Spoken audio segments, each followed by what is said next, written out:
Hello, Nadine. Hello, everyone out there, and welcome to the 5, 8 and a half. I'm Lisa Graves, and I am super happy to be here with Nadine Smith for this Wednesday show. This is our and your midweek break. It's 5 stories, 8 minutes each, and a chance to refuel. We slow things down to sip, reflect, and remember you are not alone. So let me just ask you how you're doing, Nadine. How's it going? How am I doing? I'm doing pretty well, actually. I am not in Florida where it's 118 degrees, breaking all kinds of heat index records, but we're going to talk about that later. But I'm doing well. I'm doing Did you really say well. How about you? 118 or 108? Yeah. Not that there's much of a difference, but like, No, I think the feels like temperature was 118. It was definitely above wow. 100. It's record breaking. And of course, you can't think about Florida being 100 degrees without thinking about the concentration camp in the Everglades. So, Yeah. Yeah. so, Horrifying. but yeah, how about you? How have you been? We had a bit of a heat wave up here in Wisconsin, but it was nothing like that. It's probably the 2 or 3 days where we have to use the air conditioning way up north up here. But in my defense, although not really my defense, in defense of the disparity in temperature, at one point a year or so ago, it was 100-degree temperature difference between Florida and Wisconsin. I think we were at -20, -20, -25 or something in there. So not not this week, Yeah. but it is the land is cheaper way up north in the northern part of the United States, the northern latitudes, because it is in fact a half year of winter way up north. But Who um, knows? Soon it may be tropical, yeah, and well, uh, that's right. That's and, right. and the rest of us will be underwater. We're seeing a lot of we are seeing a lot of challenges up here, even though Wisconsin, Minnesota are more climate resilient by the scientists' terms because it's so darn cold in the winter. There's some room for that margin, but we have fire season, and Wisconsin's one of those states that actually allows the free sale of fireworks because it has been such a sort of green and lush state that it hasn't been an issue, unlike some of those western states, Colorado, California, where you cannot use fireworks any time of the Right. year. But the idea that we're now in the world of fire season, across the country in all sorts of different ways, like that is one of the real changes. We're going to talk a little bit about that climate stuff later in the show, but yeah, it Yeah. is something to behold, and not in a good way. Yeah. Well, we are going to get there, but let's start with heat of a different kind. The Yes. kind of heat that is being visited upon campuses all across America, including some of the most prestigious institutions of learning, of higher learning in the country. And I think everybody knows that part of the Project 2025 playbook has been to basically dismantle not only democracy but the places of education, to replace the atmosphere of you know um, educational freedom and inquiry, and replace it with indoctrination. And so we know Columbia has paid what, 200 million to get back in the federal government's good graces, and now Harvard is talking about coughing up 500,000. Duke is under investigation over DEI, uh, and so we are seeing a pattern of punishing dissent, um, and going after schools, threatening their endowments, their funding. It is McCarthyism, and it's back, and it's going after our universities. But I know a lot of us were holding out hope that Harvard, who seemed to be drawing a line and standing by it, was going to lead the resistance. But it seems as though they're getting a little weak in the knees. What are you hearing, Lisa? Well, that's the rumor, and there was also just reporting today that Brown University reached a settlement with the Trump administration over his claims. Although the president of Brown, asserted in this settlement that they were preserving their independence and autonomy. But I was talking with my friend Nancy McLean earlier today. She's a professor emerita at Duke University in the history department. And we were talking about the fact that some of these right-wing groups and politicians have run on the idea of limited government. That's the phrase that they use. I thought for a long time when I first started looking into them that meant limited democracy, not limited government. And Nancy MacLean wrote this really important book called Democracy in Chains, which really described what that limited government is really about. It's about enchaining our democracy, limiting the power of the people in our democracy. And she pointed out to me how the right wing often uses terminology in ways that are completely different, from us. What does it mean to have limited government when you have a government that now is weaponized to attack the independence of universities, to intrude on the policies, personnel policies, curricula of universities? That's not limited government at all. That's authoritarian, aggressive, intrusive, repressive, regressive government. And it's being deployed by the leader of a party that has claimed for years the lie that it's about limited government. We know that lie is true because of their efforts to ban abortion, access to abortion, their efforts to bar people from marrying the person they love, something that, in my mind, is one of the most important parts of freedom, to be able to marry, Right. commit to the person you love. So we know that it's been a lie that they're in favor of limited government. They're just in favor of limiting equality. And that's really, in many ways, what this effort targeting these universities about. I have more to say on that, but let me toss it back to you. What are your thoughts about this? I know there's pressure from these universities to try to get out from under Trump's thumb, to, in essence, give into this shakedown, to release important grant monies that were already appropriated by Congress to support scientific programs and more. So I'm sure the pressures are enormous, but it has been disappointing to see these settlements, in my personal view. Yeah, I mean, the other thing that's true with Trump is that it doesn't really buy you what you think it buys you. It's like once they know they can shake you down, they just keep doing it. And you have now shown that you will bend and therefore break, and you end up burning the people who would have stood with you. Yeah. And we're seeing the same thing happening with networks, with news stations, where they use the same playbook, sue, extract these huge sums, and then even after they settle and pay, they insist on more. So CBS now not only canceled their oh gosh, who's the late Stephen Colbert? Yeah. But now they have a monitor who is installed by the government to monitor what CBS is doing and to regulate whether or not Trump decides it is biased in one direction or another. And when it comes to universities in Florida, we saw them do this. They took a really great university, new college with a fantastic reputation. At one point, had the largest number of national merit scholars in the country, and they turned it into this right-wing playground, installing Chris Rufo and all of these right-wing ideologues, and it is heartbreaking. And then just this past week, the Florida Department of Education, under the guise of sending back to the school information to parents, actually sent a letter that was the most just disturbing kind of government surveillance, snitch on teachers, inform if teachers are creating safe spaces for LGBTQ students. If you see books that you object to, make sure you turn them in.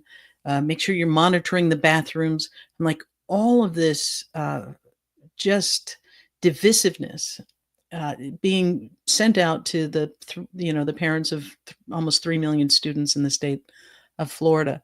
So it is the same playbook, whether it is aimed at K through 12, whether it's aimed at network news stations, or whether it's aimed at universities. And I haven't seen anybody who's paid the ransom who hasn't then been subsequently squeezed for even more. Yeah. I mean, that is the playbook of these sorts of shakedowns. And the CBS thing is just so outrageous because, first of all, in my personal opinion, that merger of these two media giants should never been allowed to go forward anyway. I mean, we've lost we've really lost all real antitrust law enforcement in this country. We went through a period of tremendous financial loss across the country because of too big to fail banks. And now we have sort of too big to fail media in its own way, of these big media conglomerates. The fact that they would pay the price of really limiting the independence of CBS's news operation in order to appease Trump, in order to get this merger green lighted by the agency that Trump has staffed with his people after firing other appointees to the FCC and other agencies.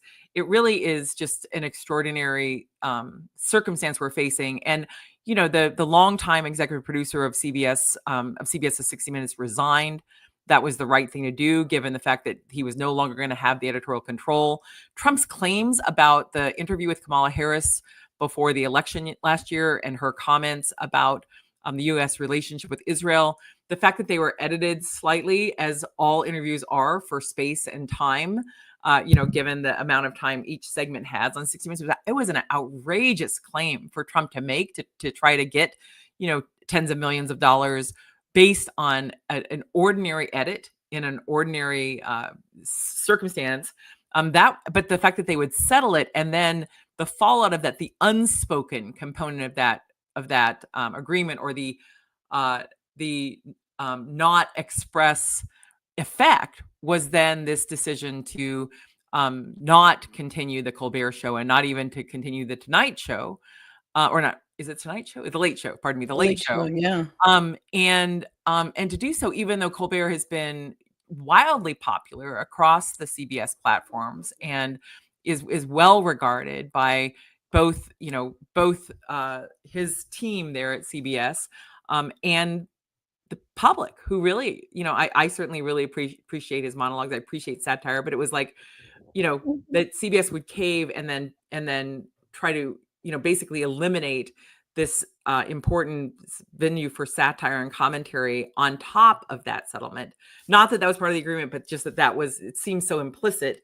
But I was going to say one more thing about that, about the whole piece of it, Nadine, because I like and I appreciate how you drew these connections, not just highlighting the tragedy of what's happened at New School, but also the way these issues are interconnected. Because the group that just filed its letter attacking Duke and attacking Duke's medical programs for daring to try to secure training for people from diverse backgrounds as part of the medical profession and support diversity in education. The group that filed that letter is a group called Do No Harm, which is led by Christina Rasmussen. And it's one of the groups that has been, linked in quite closely with some of these big right-wing operations that are targeting trans students. So on the one hand, they're targeting Duke over diversity in the medical profession. And on the other hand, they've been targeting trans policies, trans procedures that doctors have recommended for people to have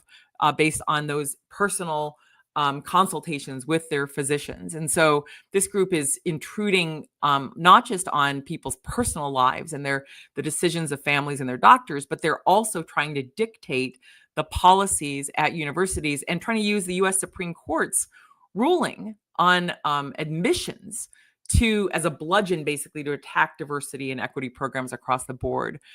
This is sort of a forever employment situation that the Supreme Court, John Roberts, has created for these attack dogs, like Do No Harm, where now they get to assail airlines for having programs for pilots and assail law firms and universities based on the mere fact that those institutions have supported diversity in employment and policies of inclusion to help people feel welcome and thrive in their jobs. And so it is not it's not siloed the way sometimes it's covered in the news. It is all interconnected. Absolutely. I'm so glad you say this, because the number of times, there are people who watch these groups and they target who they see as the most vulnerable. And they think, I don't like it, but it's really not my fight, or I really haven't thought about it much, or I haven't researched it. They are always sharpening their sword to come for your neck. And it's just a matter of building up momentum. It is the, first they came for the trade unionists. It is that over and over and over again.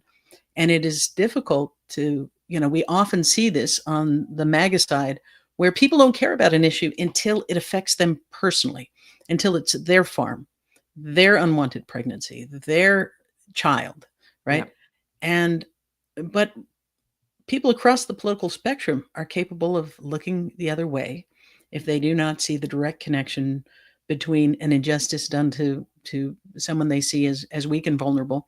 But you are exactly right. The same group that started off targeting, trans youth, trans adults, parents of trans kids, have now become big enough and strong enough to threaten everybody's rights. And while we're talking about this, I mean, I feel like a Floridian. Every story leads back to Florida. But as we talk about censorship and things that start off small but have these huge ramifications, Hulk Hogan died.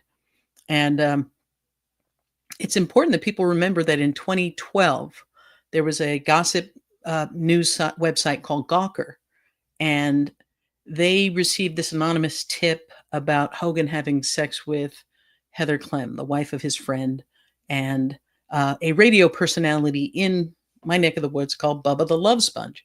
So Hogan claimed he was unaware of being recorded and didn't consent.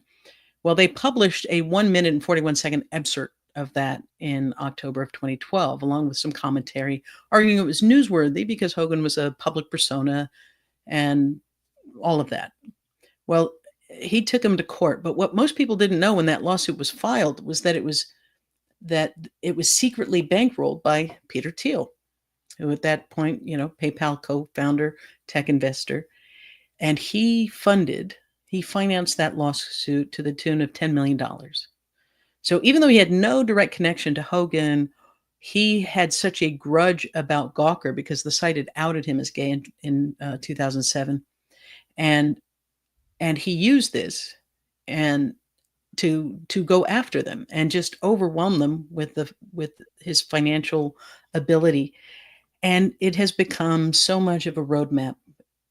You just push until they acquiesce, until they collapse. And I think Gawker, a jury awarded Hogan like $115 million and 25 million in punitive damages. And Gawker appealed. They ended up going bankrupt, and they were out of business by August of 2016.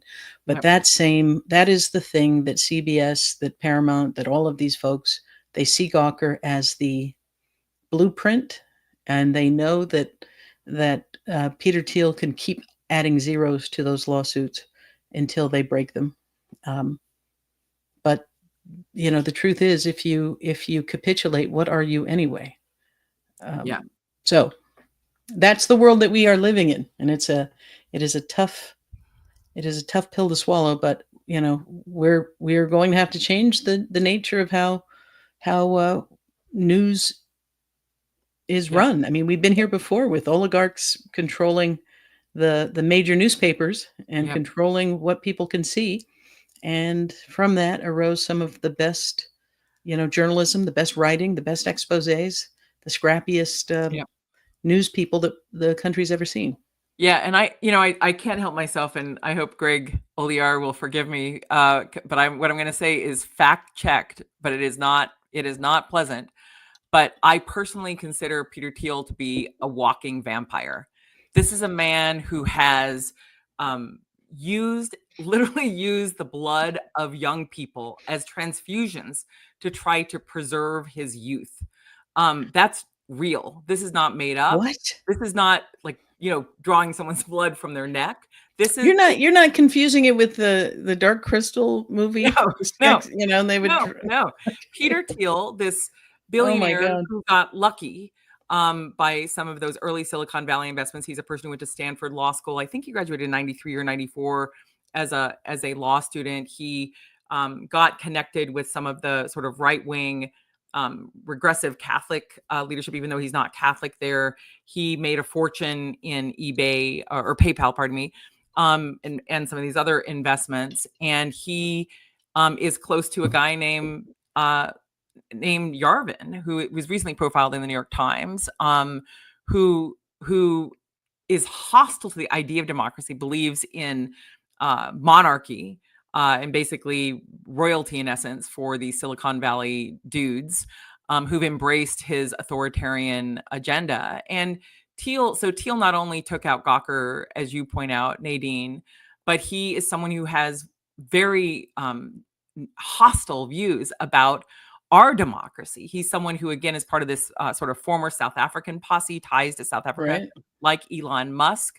David Buddied up, Sachs. Sachs, buddied up to this guy named Curtis Yarvin, who is this sort of right-wing web creature who has advanced these super regressive views, even suggesting that slavery was, great or good for the people who were enslaved. These are regressive, outrageous, ridiculous views. But because these billionaires like Thiel live in a bubble like Musk, where basically they're surrounded by yes men, largely men, and anyone who goes against them would likely be fired, lose their job, lose their access to wealth. They are surrounded by not all the people around them are bootlickers, but certainly some of them are trying to curry favor with these super rich men and be adjacent to this super rich lifestyle.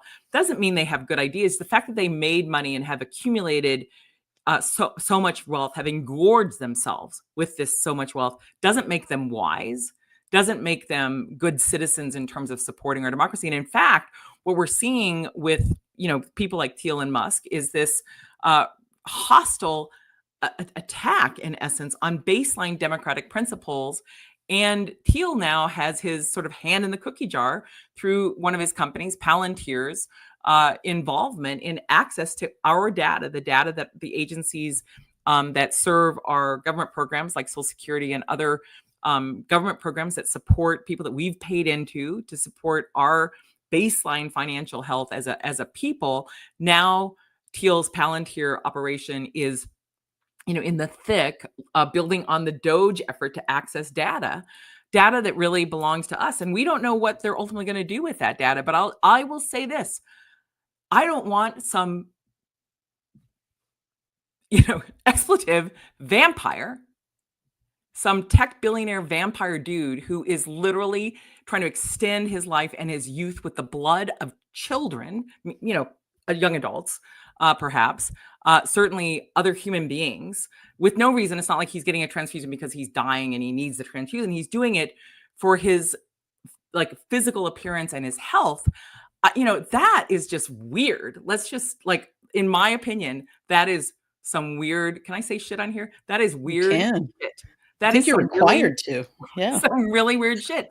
And the fact is that not that would, quote, disqualify you from having access to data, but who are these people? Why is Curtis Yarvin given any credit at all by anyone for his anti-democracy views? Why would we trust anyone like J.D. Vance, who has sort of kissed the ring of this monarchical dude, Curtis Yarvin, and this little sort of posse, the PayPal posse? Not all PayPal's bad, but these guys who got super rich on these, transactions where they were making enormous sums based on a multitude of transactions that they enabled through, this very convenient service. But that doesn't make them good people. It doesn't make them wise people.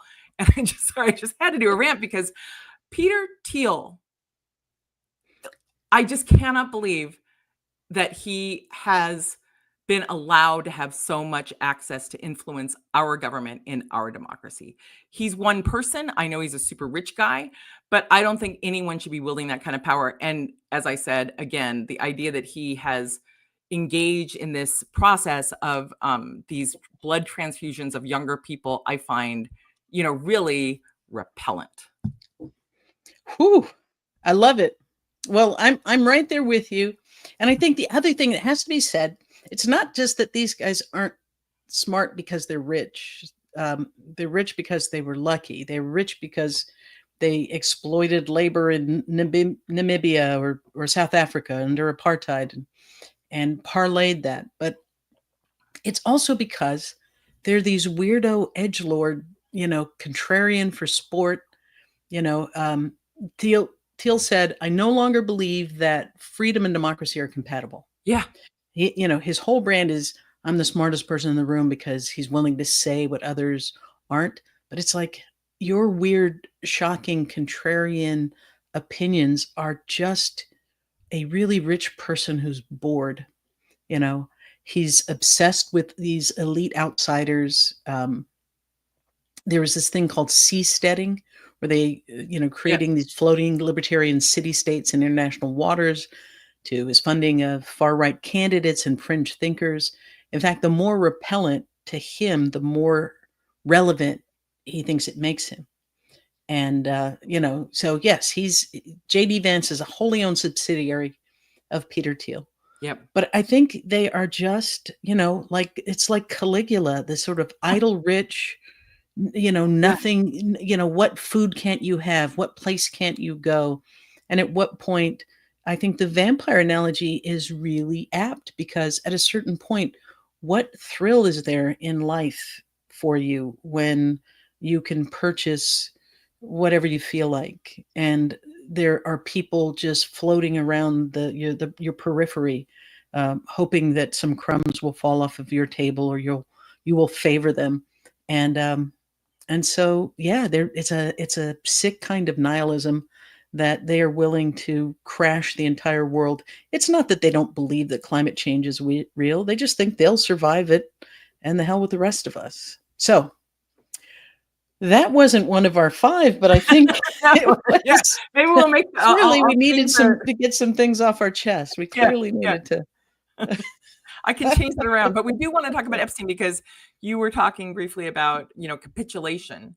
And Yes, here we yes. are facing news that the Trump regime may end up cutting some sort of deal with the convicted sex trafficker, Ghislaine, whatever, Maxwell, the heir to, or at least was the heir to this Maxwell fortune in England.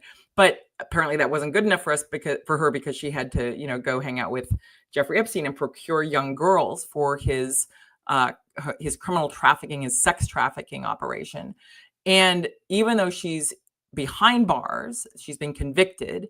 She is serving a sentence now that Donald Trump is facing continuing trouble over the effort of his regime to shut down the much promised results of the supposed investigation by Pam Bondi and hundreds of FBI agents and the like, who supposedly were reviewing the client list that they now claim doesn't exist, and were reviewing other materials. The fact that they decide to have one of Trump's top former attorneys, who's now the Deputy Attorney General of the United States, go meet with this convicted felon about what she might say, as Trump is trying to get himself out of this this scandal that he helped hype, that he helped promote.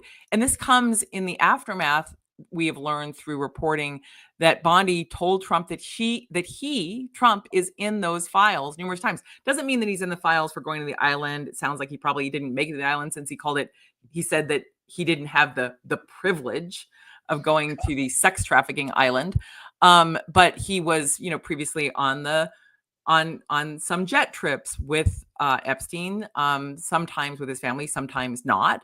His mansion in Palm Beach is just, blocks away, just down the road, in essence, from Epstein's mansion. His domain in New York City is just, a pretty short walk or a limo ride away from Epstein's trappings there. And they were pictured numerous times partying with an array of women and models. And Trump said that, they, said himself, in his own words, how much they liked women. And he noted that Jeffrey Epstein liked them younger. And then it turns out that this supposed dispute between Epstein and Trump, that was portrayed by some as some sort of real estate deal competing over some other mansion gone bad, turns out now, there's reporting this week, that it was over one of the young women who ultimately was trafficked and abused, in essence, by Epstein, groomed by the sexual predator groomer, Ms. Maxwell. And this is the woman who recently was reported to have committed suicide in Australia. I can't think of her last name now. I'm going to mispronounce it. You might have it, Nadine. But now we are literally facing a Trump administration, a Trump regime, that may use the power of the Justice Department to get testimony, supposedly, from a woman who has every incentive to lie, to try to exonerate Trump to get herself out of jail.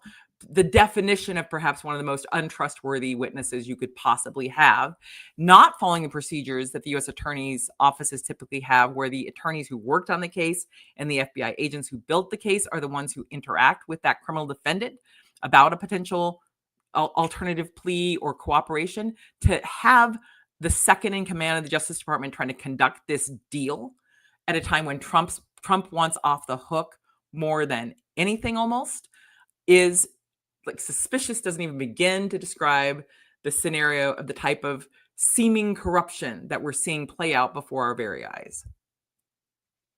I mean, it's absolutely chilling. And again, it is this world in which the rules do not apply.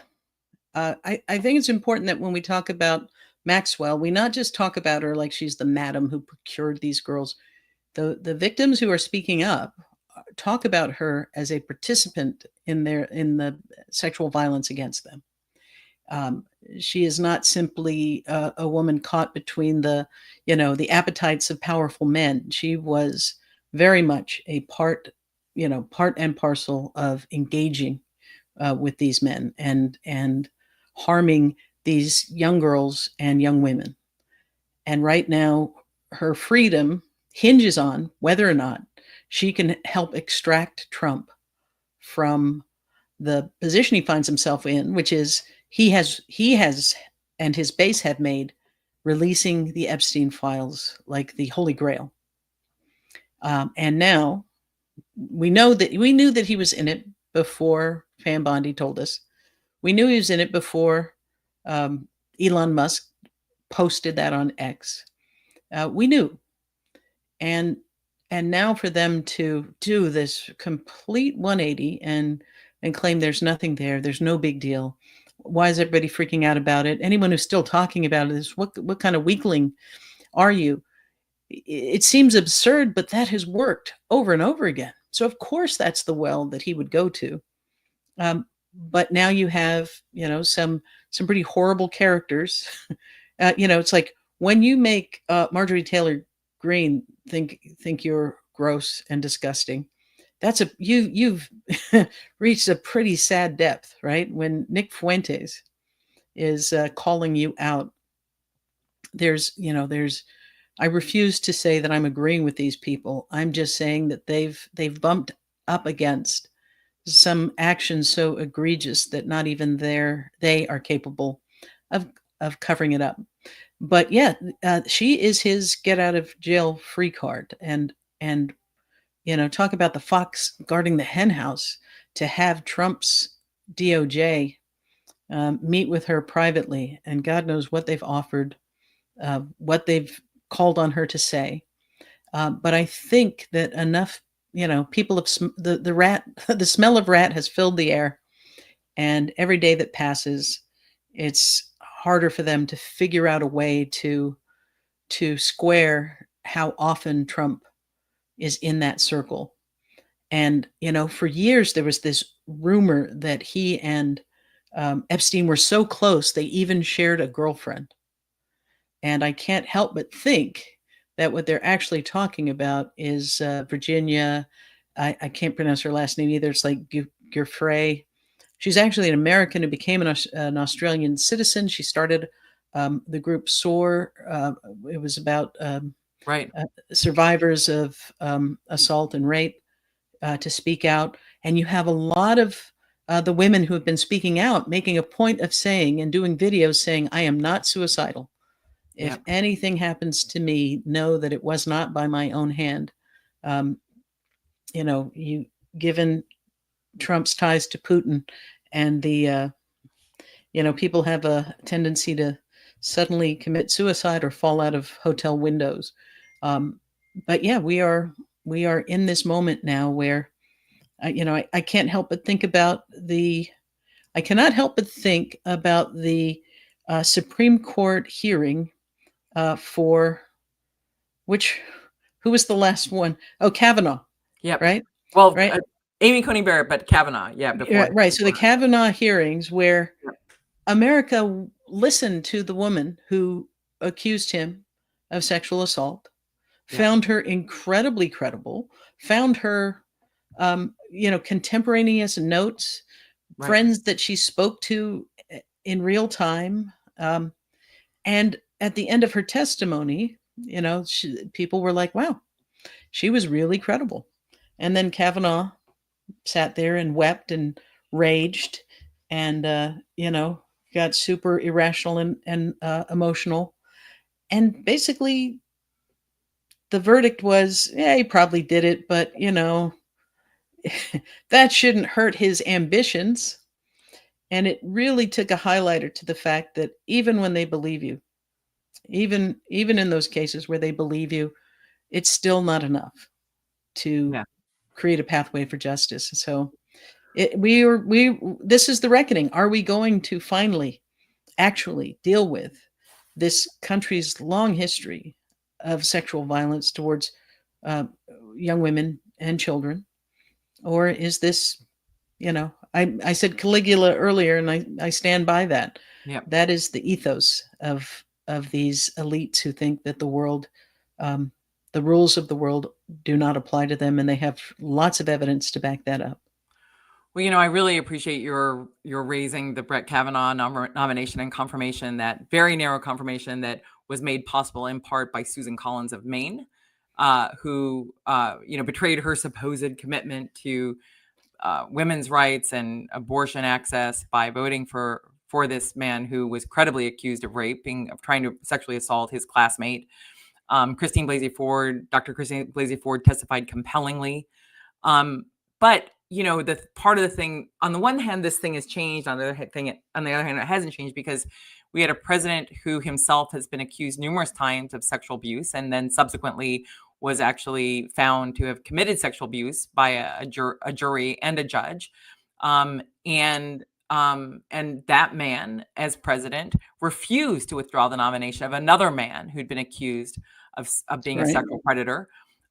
Similarly, in this term of this regime, with Trump's election, when Hegseth was accused of abusing his wife, but beyond that, of roofing a woman who was trying to protect her friend, who was at a hotel with her husband, trying to protect her friend from Hegseth in her claims, or at least the reporting about that by the New Yorker.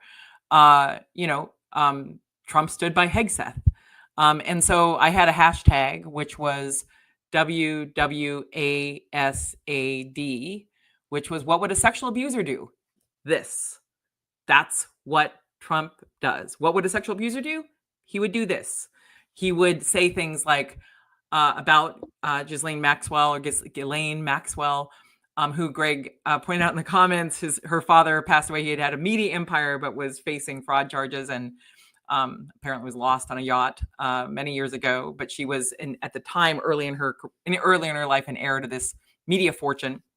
What would a sexual abuser do in the form of Ms. Maxwell in connection with another sexual abuser in the form of Donald Trump? Like, what is the outcome of them coming together around, oh, that was a very bad non-intended pun, but getting together around Trump's desire to get himself free from the sort of inflamed environment that he himself helped stoke, along with many of his supporters in the Trump administration, who tried to exploit this situation with this predator, Jeffrey Epstein, to try to blame Democrats. It was somehow Democrats' fault, when in fact it was Republicans, a Republican U.S. attorney appointee, who cut the dirty deal basically with Epstein to get him off the hook way back in 2007. That's a guy I've talked about previously on this show, who was rewarded for his loyalty with positions that, in my view, he was falling up into, like being the U.S. attorney for the Southern District of Florida. And then Trump named him to head the Labor Department. Alex Acosta is the man's name. Alex Acosta, yeah. Yeah. All roads lead back to Florida, the swamp that is Florida, literally and metaphorically. Yeah. Yeah. And so, you have these characters. I mean, Trump, Trump not rewarded him for Epstein, but rewarded this man who was instrumental in Epstein's freedom for a period, with a job heading the Labor Department. You just can't write the history. It almost seems like fiction, what we're seeing in terms of the Trump administration's actions. And we don't know what relationship, if any, Trump had with Virginia.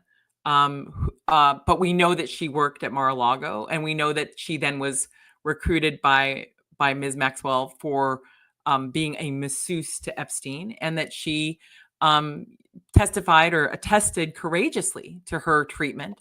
And as you and others have pointed out, it's not just that Maxwell was a procurer; she was a sexual abuser herself. And so, I mean, it is really insulting to the women of America, to people in America who have survived sexual abuse and sexual assault, to have a regime that seems so, to have someone at the helm of the regime who would say things like he wishes Maxwell well, who have someone at the helm of that who would bring the Tate brothers back to the United States after they were facing serious charges in Eastern Europe for sex trafficking.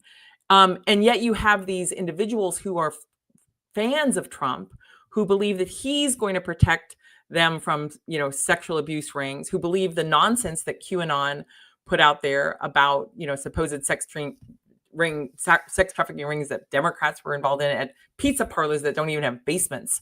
And who have also propagated some of these same conspiracy theorists, propagated the notion that Democrats are somehow eating or drinking or imbibing the adrenal glands of children. And yet that's not true. But you do have some billionaires, at least one billionaire, who's been trying to extend his life by transfusing himself with the blood of young people. So, how much misdirection is going on, how much look over here, not over there is going on. I mean, it is, you just could not, I regularly tell my friends, I thought I had a good imagination, but I do not have sufficient imagination to imagine all the levels of creepiness that are involved in having an administration where the hashtag, what would a sexual abuser do, seems to apply on a regular basis. These are sentences I never thought we'd have to string together. But I really do think there are original sins that at the founding of a nation, that unless they are addressed, the toxin of them will forever infect the body politic. In the United States, it's the genocide of indigenous people.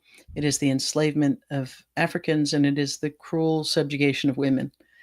And there is this idea that if you do things brazenly, if you do them right out in public, then they're somehow exempt from the usual rules.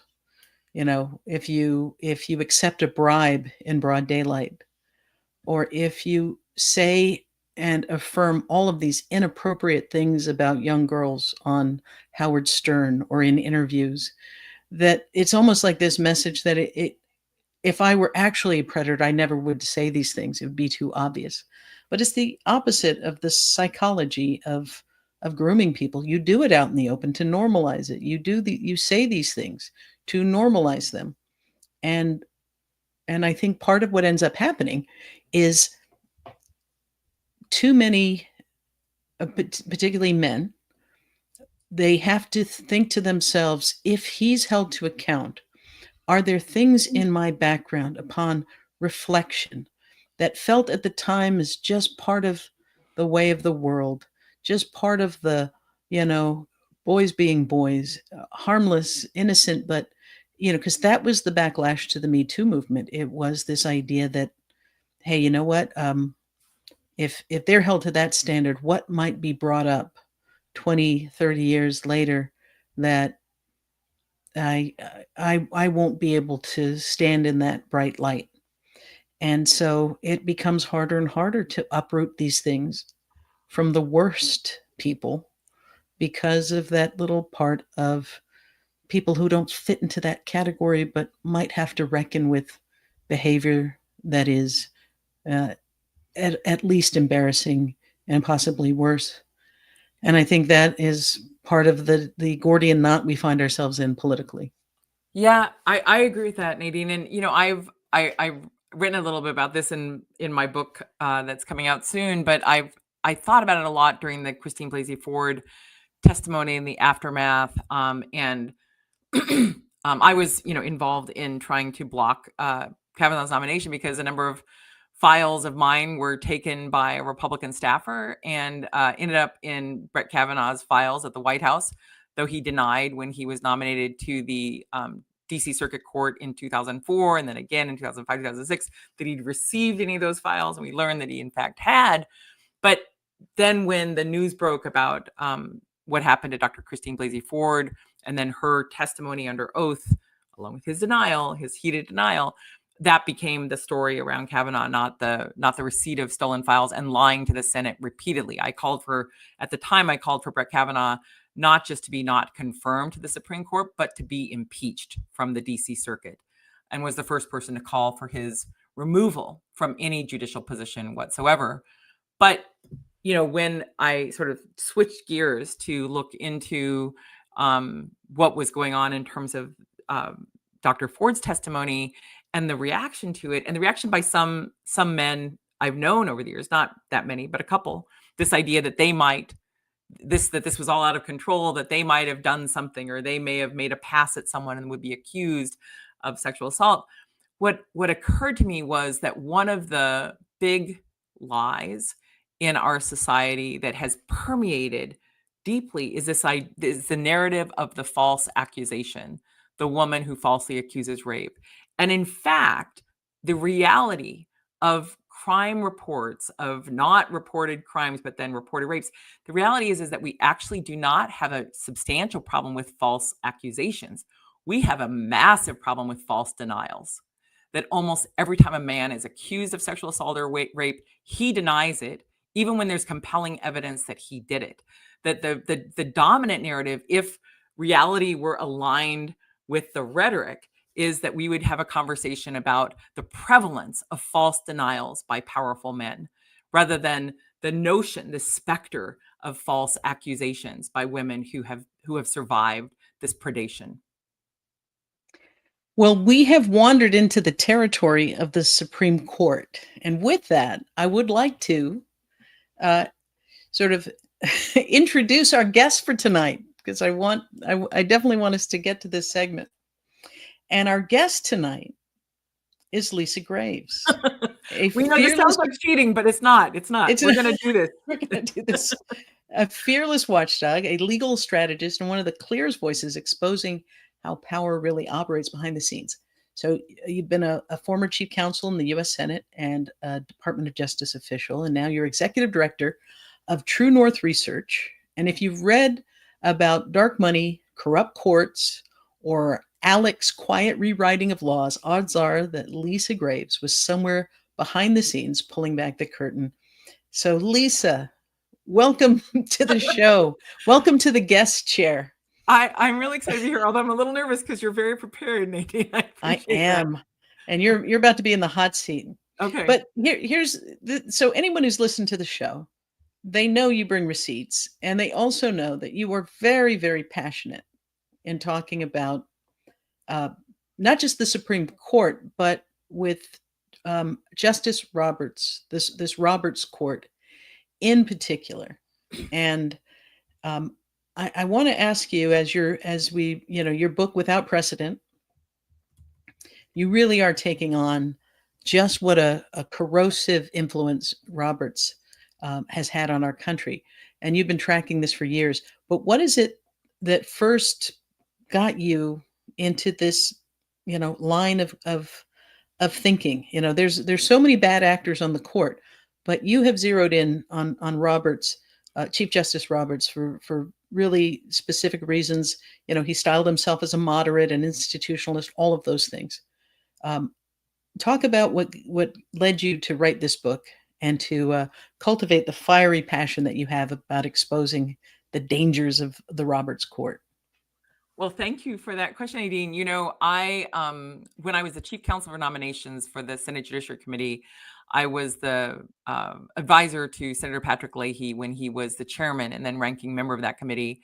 And when I came into that job, one of the jobs I had was to take a look at John Roberts, who had then been nominated to the DC Court of Appeals, which is a stepping stone to the Supreme Court. And when I looked at his record, I was very concerned that he was going to step himself right into the Supreme Court, and that he sort of had this congeniality that was different from the man he clerked for, which was really William Rehnquist, who was sort of notoriously a dissenter and wasn't interested in building a consensus. But that John Roberts would use the court to advance this very far right agenda, which he had been in a key role in the Reagan administration, assailing both the Voting Rights Act and civil rights laws. He was both at the Justice Department as a top advisor, working alongside Ken Starr, and then the man who was the Attorney General above him at the Justice Department. He then worked in the White House counsel's office with another man that I had encountered in my work in Washington, a guy named Fred Fielding, who was White House counsel for Reagan. And then he became the Solicitor General, Deputy Solicitor General for Ken Starr in the George H.W. Bush administration.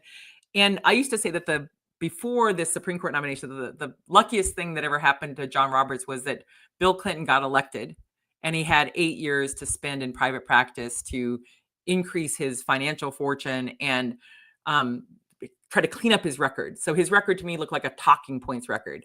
He did a bunch of work on anti-abortion issues. So he had one group that he advised in a moot court on women's rights, or he had this deep record of hostility to environmental laws. So he had one case where he pretended in a moot court to be Rehnquist, and that sort of bought him some support from some progressive groups, that he would help them with their oral arguments by pretending to be a right-wing justice. Imagine that, pretending to be a right-wing justice. And so I really felt like Roberts was going to be a disaster for the DC Circuit and ultimately for the Supreme Court. After the Republicans took over Congress, he was swiftly confirmed. He was their top person to get confirmed after they took over the Senate.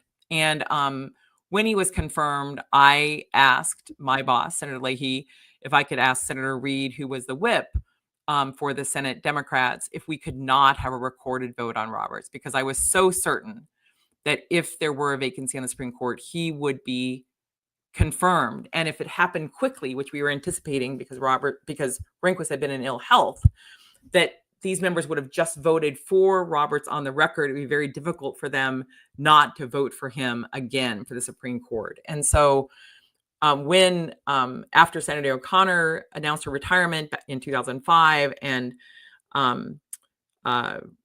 George W. Bush started talking about, or at least was getting ready to nominate Roberts, I heard from a colleague that they were going to nominate Roberts, and he said, "You were right. You were right. It is Roberts." And I was that's so the opening of the book. Was saddened to be right that it was Roberts, because he's been a destructive force for American democracy. He has used his post in the court to decimate voting rights in America, to decimate fair maps, used his power to sweep Trump into office with that unfounded counter-constitutional immunity decision, and now is using the power of that court, along with the other Republican appointees, to embolden Trump to continue the dodgy scheme that Elon Musk was implementing and attack our institutions and our agencies. And so I know that was a bit of a long answer, but I was just certain when I read his file, when I looked through and examined his record, that he would not be a fair judge, but that he would be a person who would use the judiciary to advance the right-wing components of the Reagan administration and the George H.W. Bush administration, the work that he had really cut his teeth on, and to really follow in the footsteps of Bill Rehnquist, who was notoriously hostile to civil rights. So it sounds like you're saying he kind of styled himself in a way that sort of hid some of that Rehnquistian impulses, perhaps even put himself forward more as a moderate. some strategic misdirection, perhaps. But your book argues that the court didn't just drift to the right, that it was engineered. Yep. Can you sort of walk us through the machinery, the billionaires, the dark money networks, the legal pipeline, Leonard Leo, the different pieces that delivered us to this court that has, been an enabler of Trump? Yeah, when you think about the Supreme Court, and not everyone thinks about it, but they've been thinking about it more lately with some of these decisions, the Dobbs decision overturning Roe versus Wade, and more. I think because the Republican rhetoric on this has been so persistent, there's this idea that the court was some sort of progressive court and that it had been packed or something by Democrats and that they're just correcting it by swinging it to the right. In fact, in my lifetime, 75% of the people appointed to the Supreme Court have been appointed by Republican presidents. So almost the entire time, basically the entire time I've been alive, more than 50 years, this court has been dominated by Republican appointees. But those Republican appointees, in and of themselves, the ones in the 70s and 80s, even with Reagan, were not sort of groomed enough to advance this far right agenda to overturn the legal precedents of the 20th century. And I mention that because the Supreme Court was a terrible court in the 1800s. It was siding often with the wealthiest, with the railroads. It had, numerous outrageous decisions, the Dred Scott decision, on slavery that, precipitated the Civil War, had ridiculous decisions like Bradwell versus Illinois that claimed that women didn't have the intellectual capacity to become lawyers. It had, decisions punishing people who dared to dissent from the draft in World War I. It had decisions reinforcing and basically affirming racial apartheid in America with the Plessy decision and more. But as of the Brown v. Board of Education decision in 1984, the court finally started reading the Constitution in a way that benefited ordinary people, not just the power elite, not just the white Southern former slave owners. And that fact, those decisions where the Equal Protection Clause meant what it said, people are entitled to equal protection of the law, the Voting Rights Act, that there's a right to vote in America, that the idea that people would have an idea of liberty and freedom to have access to contraception or to have access to abortion or to be able ultimately to marry the person they love. These decisions were hated by the right, hated by them, so much so that they created a whole machine to try to replace the judges on the court, even Republican judges, with people who would not be fair, who were chosen to reverse our rights. Basically, a pre-cooked court, chosen, handpicked, so that these precedents that Americans have relied upon, precedents that have given Americans a lot of trust in the Supreme Court, so that those decisions would be overturned. And that was orchestrated not just by a campaign that Leonard Leo was in the thick of. He's the guy who Trump asked to choose the people for his list for the Supreme Court and chose Kavanaugh and Gorsuch and Amy Coney Barrett. But at the time, Leonard Leo was playing an increasing role within the right-wing infrastructure as a money raiser. And so right at the beginning of John Roberts' nomination to the U.S. Supreme Court and Alito's nomination to the Supreme Court, ultimately for O'Connor's seat, this right-wing money machine was deployed to help sweep them into those offices. And that money machine had been put together in the seeds of what ultimately became the Citizens United decision that undid significant precedents, trying to limit the effect of dark money in our elections, not on the courts, that was separate, but the impact was the same, which was that we have been, our democracy has been in some ways traded away for this massive influence by these right-wing billionaires who are using the laws now to advance their agenda, to capture our institutions, including the court. And so that story of dark money, sorry, that was long. I apologize. Now we're at 8:00. But, Roberts was really the first victory of the No More Suitors campaign, was the first success of their effort to capture the Supreme Court. Although to be fair, Thomas was the sort of the OG on that in terms of getting someone who had such regressive and repressive views onto the court, despite allegations of his sexual misconduct, which he denied in his nomination. But in terms of the money machine, it was Roberts who was the real first beneficiary of this effort that we don't want any more suitors, no more suitors. Why no more suitors? He was a Republican, Yankee, New Hampshire Supreme Court justice. Why? Because he actually followed the law. He followed the precedents, and that they're allergic to that. They want people in judicial robes who are going to disregard the precedents to advance the agenda, the extreme and regressive agenda of the Republican Party. So 2 quick questions. One is, how can people get your book? Yes, withoutprecedent.info is my book site, and it's also available from my publisher, Bold Type Press. So you can search for Bold Type and Without Precedent, which is about John Roberts, or you can just go to my website, which is Without Precedent, with a T at the end, .info. And then finally, I think people know this is going to be this is a well-researched book. It's got lots and lots of layers. But at the end of it, what do you hope readers take away from the book? Not just about the Roberts Court, but what they can do right now. I know there's a lot of people who think the court has been lost. That's game over. All of these smaller court victories won't add up when we know it's heading to a place that is already stacked against us. But what do you hope people who read it will come away with in terms of fighting back? Well, first of all, I hope that they will understand that Roberts constructed that image of the supposedly fair umpire, the unbiased umpire just calling balls and strikes. That was a rhetorical construction that he wanted the people to believe, and he hasn't behaved that way. He's used that office to advance his regressive agenda, but it doesn't have to be this way. That's my hope.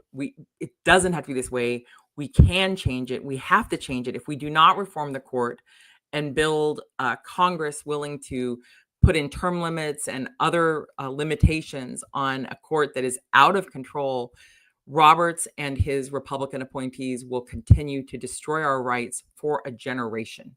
So we cannot give in, or we are lost. We're lost regardless. We have the power to change things. The size of the court is not set in stone. The term of the court, set of terms is not set in stone. The jurisdiction of the court is not set in stone. There are a lot of things that we can do to reform the court if we have the determination to do so. Lisa, thank you so much. Please check out our book, Without Precedent. And we're at 9:00, and you know what? I regret nothing of our diatribe on sexism and the way that it is the toxin that is causing all of this rot. But I do want to make sure we leave with the glass half full, because it's important that we stop every now and then, even in the midst of all of this, and remember that even in tough times, that there's still things that are bold and beautiful and fun. And part of what I think about right now is the incredible lesson that Scotland provided Americans on how you fight back and how you really take it to Donald Trump. And I don't think you've been insulted until a Scottish person has called you out. And so I want to invoke the spirit of Scottish resistance. Perhaps one of my favorite was the MP who declined the meeting with Trump, saying he had to do his hair. It's important to note that this Scottish MP is actually bald. But they lined the course, on his way to golfing. He could not go anywhere without encountering protests of the most belittling kind. And I think one of the most important things you can do to authoritarians is to challenge their pomposity, to challenge the idea that they are strong men, that they are impervious. And so I just want to lift my glass to the Scottish people for their resistance and their expert deployment of bagpipes. Hear, hear. Hear, hear. And that is our show. Thank you, everybody. We didn't get to all of our topics, but we got to the things that needed to be said. Thanks for joining us. Tune in Friday for the 5-8 with your hosts, Greg Oliar and Stephanie Koff. And we will be back next Wednesday for your midweek breather. And remember, remember, no matter how tough it gets, you are not alone. Good night. Good night, everyone.